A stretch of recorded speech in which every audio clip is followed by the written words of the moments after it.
तो चलिए आज सीधा शुरुआत करते हैं भगवत गीता के 9वें अध्याय से जुड़ी उन सबसे गहरी उलझनों को डिकोड करने की जो हम सबके मन में कभी न कभी आती ही हैं।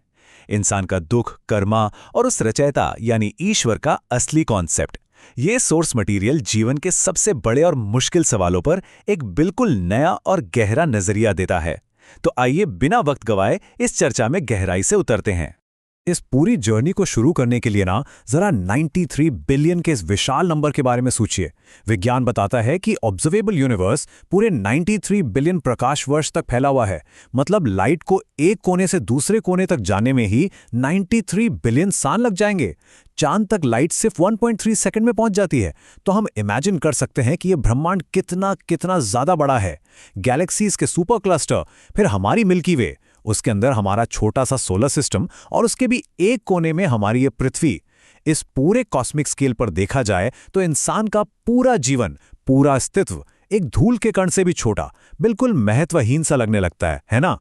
और इसी विशालता को देखकर मन में एक बहुत ही गहरा सवाल उठता है। अगर इस अनंत ब्रह्मांड में हम इंसानों की हैसियत सिर्फ एक छोटे से कण के बराबर है, तो फिर हमारा ये दर्द, ये मानवीय दुख इतना इंटेंस क्यों महसूस होता है? और सबसे बड़ी बात, अगर सच में कोई क्रिएटर है तो सिस्टम में फेयरनेस कहाँ है? अच्छे लोगों के साथ हमेशा बुरा क्यों होता है? क्या इस पूरी व्यवस्था में ही कोई बहुत बड़ी खराबी है? इन सवालों का जवाब पाने के लिए हमें समझना होगा ईश्वर का असली स्वरूप। गीता का ये ज्ञान समझने के लिए हमें अपनी पुरानी सभी धारणाओं को थोड़ी देर के लिए साइड में रखना होगा। आइए देखते हैं कि हजारों साल पहले कुरुक्षेत्र के बीचों बीच श्री कृष्ण ने एक बेहद उलझे हुए अर्जुन को ईश्वरीय प्रकृति के बारे में आखिर क्या बताया था। आमतौर पे हम सब यही मान के चलते हैं कि ईश्वर कोई इंसान जैसा जज है जो ऊपर बादलों में बैठा है।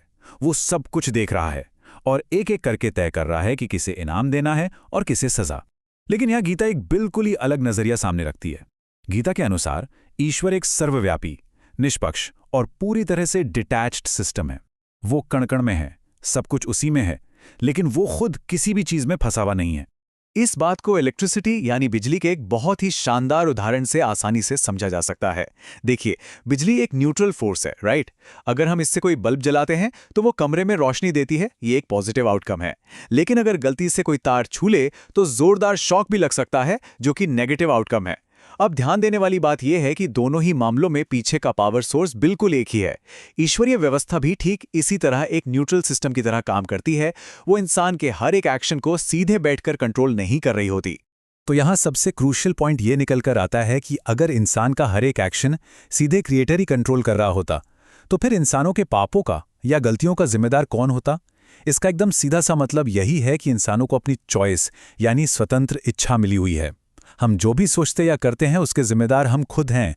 कोई ऐसा रचयिता नहीं है जो हमारे हर एक कदम को हर वक्त माइक्रो मैनेज कर रहा हो। तो अब आते हैं अस्तित्व के मैकेनिज्म पर, प्रकृति और कर्मा। ये वो दो मेन इंजन हैं जो असल में इस पूरी दुनिया और हमारे जीवन के सिस्टम को लगातार चला रहे हैं। ये पूरा का पूरा सिस्टम इन्हीं दो चीजों के बल पर टिका है। एक तरफ है प्रकृति। प्रकृति मतलब समय का बहाव, ग्रेविटी और जन्म मरण की वो साइकिल जैसी अदृश्य चीजें जो बिना रुके बस अपना काम लगातार किए जा रही हैं। और दूसरी तरफ है कर्मा, जो एक्शन और रिएक्शन का एकदम एब्सोल्यूट रूल है, एकदम सीधा हिसाब है। हम जो भी करते हैं वही किसी न किसी रूप में हमें वापस मिलता है। अब यहीं पर एक बहुत ही स्वाभाविक सी फ्रस्ट्रेशन पैदा होती है जब हम देखते हैं कि बहुत ही अच्छे और नेक लोग जिंदगी में इतनी भयानक कठिनाइयों से गुजर रहे हैं। तो दिमाग में आता है कि यार, अगर ये सिस्टम इतने पक्के नियमों पर चल रहा है तो फिर इन अच्छे लोगों को इतनी तकलीफें क्यों मिल रही हैं? इसे देखकर ही लोग अक्सर ये मान बैठते हैं कि या तो ये दुनिया बहुत अनफेयर है या फिर वो ऊपर वाला बहुत क्रूर है। लेकिन असल में चूक कहाँ होती है? हम जीवन को सिर्फ आज के एक पल या एक अकेली सिचुएशन के नजरिए से देखते हैं, जबकि ये अस्तित्व एक कंटिन्यूअस चेन है, एक लगातार चलने वाली श्रृंखला।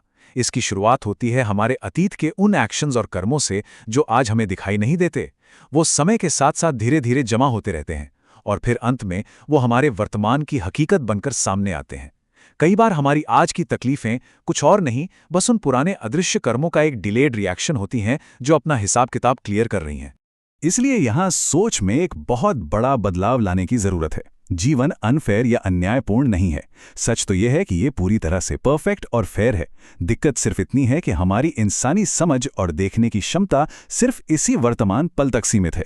हमें ये रियलाइज करना होगा कि ये सिस्टम एक बहुत ही गहरे और विशाल बैलेंस पर काम कर रहा है, जो बस हमारी तुरंत देखने और समझने की लिमिट से बहुत आगे की चीज है। अब एक सवाल उठता है कि अगर सब कुछ प्रकृति और कर्म के इन मैकेनिकल नियमों से ही चल रहा है, तो फिर इस सब में ईश्वर का क्या रोल है? और यहीं पर एंट्री होती है भक्ति के मार्ग की, यानी ईश्वरीय जुड़ाव की सरलता की। अध्याय 9 ये बहुत खूबसूरती से बताता है कि ईश्वर से जुड़ने या उन्हें खुश करने के लिए किसी बहुत बड़े या भव्य दिखावे की बिल्कुल जरूरत नहीं है। इस ईश्वरीय जुड़ाव के लिए बस सच्ची अवेयरनेस और एकदम सरल सी भक्ति चाहिए। अगर कोई सच्चे मन से सिर्फ एक पत्ता, एक फूल, एक फल या थोड़ा सा पानी भी अर्पित कर दे, तो वो भी पूरी तरह से सहर्ष स्वीकार होता है। ये बात हमें ये समझाती है कि रचयिता हमसे जरा भी दूर नहीं है। ये जो हमें एक दूरी महसूस होती है वो किसी फिजिकल डिस्टेंस की वजह से नहीं है, बल्कि हमारे अंदर अवेयरनेस की कमी की वजह से है। हम हमेशा उन्हें बाहर आसमान में या कहीं और ढूंढते रहते हैं, जबकि वो क्रिएटर तो पहले से ही हमारे भीतर और हमारे चारों तरफ हर वक्त मौजूद है। तो आइए अब देखते हैं कि कैसे हम खुद अपने भविष्य के निर्माता हैं। जब हम इन सभी बातों को एक साथ जोड़ते हैं तो हमारा पूरा का पूरा नजरिया ही बदल जाता है। ये समझ हमें एक मजबूर या असहाय पीड़ित होने की फीलिंग से बाहर निकालती है और हमें अपने आने वाले कल का एक ताकतवर आर्किटेक्ट बना देती है। जिसे हम अक्सर भगवान की दी हुई एक अनफेयर सजा मानकर रोते रहते हैं, वो वास्तव में सिर्फ एक गहरा कॉस्मिक बैलेंस है जो हमारे ही पिछले कर्मों को सुलझा रहा है। मतलब साफ है, अगर आज कोई कठिनाई चल रही है तो पिक्चर अभी बाकी है। ये कोई सजा नहीं है, ये तो बस सिस्टम का अपना काम पूरा करने का तरीका है। राजविद्या, राजगुह्य योग का पूरा निचोड़ इस एक बात में छिपा है। ईश्वर चॉइस देता है, सिर्फ जीवन नहीं। ये बहुत ही पावरफुल बात है। ये हमें याद दिलाती है कि भले ही इस ब्रह्मांड के नियम एकदम पक्के और तय हैं, लेकिन फिर भी सबसे बड़ी ताकत हमारे ही पास है, और वो है चुनने की ताकत। ये अल्टीमेट पावर हमेशा हमारे ही हाथों में रहती है। तो इस पूरे विश्लेषण को खत्म करते हुए एक बहुत ही गहरे सवाल पर विचार करना जरूरी है। अगर आज के हमारे लिए गए फैसले ही कल की हमारी पक्की हकीकत बनने वाले हैं, तो ठीक इसी वक्त इस पल हम किस तरह के भविष्य का निर्माण कर रहे हैं? जरा सोचिए इस बारे में। क्या आज हम वो चॉइस ले रहे हैं जो हमारे कल को बेहतर बनाएगी? इस विचार को अपने साथ रखिएगा। मुझे पूरी उम्मीद है कि इस चर्चा ने चीजों को देखने का नजरिया जरूर बदला होगा। इस ज्ञानवर्धक सफर में साथ जुड़ने के लिए बहुत बहुत धन्यवाद।